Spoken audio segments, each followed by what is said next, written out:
ABASESSALONIIKA ekyokubiri essuula 3 olunyiriri olusooka okutuuka ku lusembayo. Ekyenkomerero abooluganda mutusabirenga ekigambo kya Mukama waffe kibune mangu era kiweebwenga ekitiibwa era nga bwe kyali mu mmwe. Era mutusabire tulokolebwe okuva mu bantu abatalina magezi era ababi, kubanga okukkiriza si kwa bonna. Naye Mukama waffe mwesigwa, alibanyweza era anaabakuumanga eri omubi.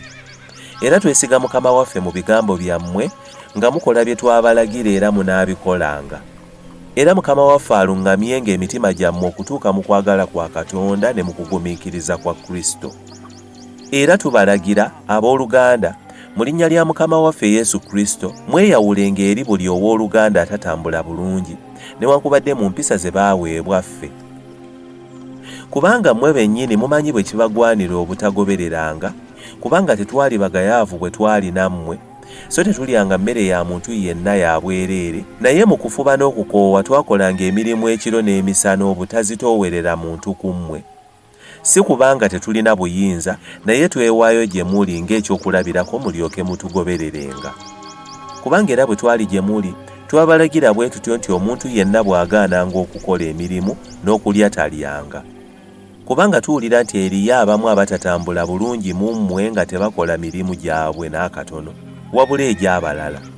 Abali bwe batyo tubalagira era tubabuulirira mu Mukama waffe Yesu Kristo okukolanga emirimu n'obuteefu balyoke baliyenga emmere yaabwe bo. Naye mmwe abooluganda temukoowanga mu kukola obulungi. Era omuntu yenna bw'atagonderanga kigambo kyaffe mu bbaluwa eno, oyo mumwetegerezanga, so temwegattanga naye ensonyi ziryoke zimukwate. So temumulowoozanga nga mulabe, naye mumubuuliriranga ng'owooluganda. Era Mukama waffe ow'emirembe yennyini abawenga emirembe ennaku zonna mu bigambo byonna. Mukama waffe abeerenga nammwe mwenna. Kuno kwe kulamusa kwange Pawulo n'omukono gwange, ke kabonero mu bbaluwa yonna, bwe ntyo bwe mpandiika. Ekisa kya Mukama waffe Yesu Kristo kibeerenga nammwe mwenna.